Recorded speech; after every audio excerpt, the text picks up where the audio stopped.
کے دن بھی تم ملنے نہیں آ رہے، اور پتہ نہیں کیا کیا عقیدے لگے. اسی طرح ہم دیکھتے ہیں کہ جو ہے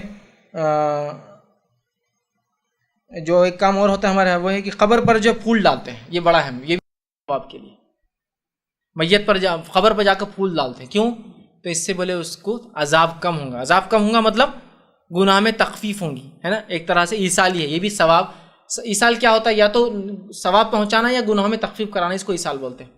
تو کیا ہے، وہ خبر پہ جاتے اور پھول ڈالتے. کیوں پھول ڈال رہے خبر پہ؟ یہ تو بولے یہ پھول ڈالنے سے حدیث میں آتا ہے، صحیح مسلم کی روایت، حوالے بڑے یاد رہتے اپنے وفات کہ وہ دو خبریں تھیں، اللہ کے رسول وہاں سے گزرے اور کہا کہ ان دونوں پہ عذاب ہو رہا ہے، کوئی بڑی چیز کی وجہ سے نہیں، مطلب ایک گناہ جس کو معمولی سمجھتے تھے دونوں، ایک کو پیشاب کے چیٹوں کو، دوسروں کو چغل خوری کی وجہ سے. لہٰذا آپ نے ایک کھجور کی ٹہنی توڑی اور ٹہنی کو دونوں خبروں پہ رکھ دیا اور کہا کہ جب تک یہ ٹہنی ہری رہیں گی انشاءاللہ ان پر عذاب نہیں ہوگا. تو لہٰذا ہم بھی کیا کر رہے ہیں، ہمارے میت کی اور دوسرے خبروں پر بھی ثواب سب کا چاہیے نا. ان کو زندگی میں کبھی سب کو پھول نہیں دیے، پھل نہیں دیے، کھلا، لیکن ابھی ثواب چاہیے. سب کے خبروں پر بھی پھول ڈال دیتے ہیں اور اپنی میت کی خبروں بہت سے پھول ڈالتے ہیں. یہ بھی ایک بدعت ہے اور یہ ایصال کا طریقہ نہیں. کیوں بدعت ہے؟ یہ حدیث میں ہے نہیں، تو میں بتاتا ہوں نا. حدیث میں اللہ کے رسول کو بذریعے وحی بتایا گیا تھا کہ دو لوگوں پر عذاب قبر ہو رہا ہے. تیری میت پہ بھی ہو رہا ہے کہ عذاب قبر. جو لوگ قبروں پر پھول ڈالتے میں انہیں کہتا ہوں یہ میت سے بدگمانی کر رہے ہو. اچھا چلو بھائی، ہمارے ابا تو شرابی تھے، کبابی تھے، یہ تھے وہ تھے، تو ڈال رہا. جس کو سب سے بڑا ولی مانتا اس کے اوپر بھی چادریں چڑھا رہا تو لے جا کر. بخشا جو دوسروں کو بخشا رہا اس کے اوپر پھول ڈال رہا تو. مطلب حدیث میں کیا ہے، دو گناہگار لوگوں کی خبر پر اللہ کے رسول نے پتا رکھا تھا، تو گویا تو خود اعلان کر رہا ہے کہ اتنا بڑا گنہگار ہے کہ مجھے بڑے چادریں ڈالنا پڑی لالا کر. مجھے بولیے اب یہ بدگمانی ہوئی نہیں ہوئی میت کے ساتھ؟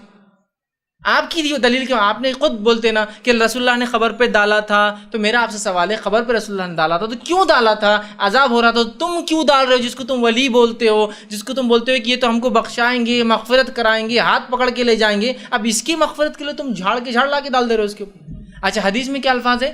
کھجور کی ٹہنی رکھی تھی، پھول تو نہیں ڈالا تھا نا کھجور کا. تو حدیث کے مطابق ہم نے بھی کھجور کی ٹہنی توڑ کے لانا اور رکھنا، پھول کیوں رکھنا؟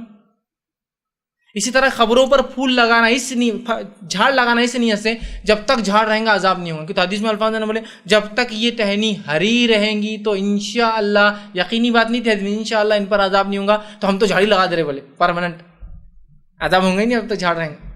کیا خیاس ہے اور کیا عقلی دلیل ہے بھائی. ایسا خیال دوسرے مسائل میں نہیں چلتا، یہاں بڑا چلتا میت کے ساتھ. میں نے کہا نا میت کوئی مر جائے تو وہاں مفتیان کا ڈھیر رہتا ہوں. آپ منہ کھولنے سے پہلے ایک فتویٰ دو غلط ہے وہ، تو آپ کو سن لینا پڑتا ہے بھائی غلط ہے چلو، چونکہ وہ ایسا لڑنے کو آئیں گا جیسا اس کے باپ کی خبر بن رہی ہو اور اس میں کچھ غلطی ہو رہی. اتنا اس معاملے میں برداشت نہیں کرتا میں، ہاں مسلمان کا معاملہ ہے.